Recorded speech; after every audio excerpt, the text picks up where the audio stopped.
On করেছি কিন্তু guys, আমরা এখানে আমাদের রুজি EW1300G রাউটারটি আনবক্সিং করছি। ইউজার ম্যানুয়াল, যা কেউ পড়ে না। এখানে আছে আমাদের সেই কাঙ্ক্ষিত রাউটার। গাইস বেরোয় না কেন,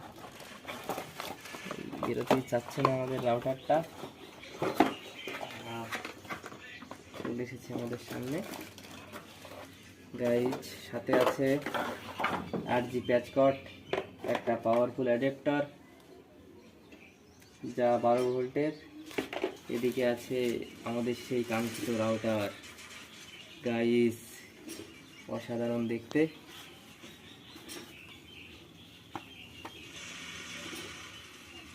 দেখুন,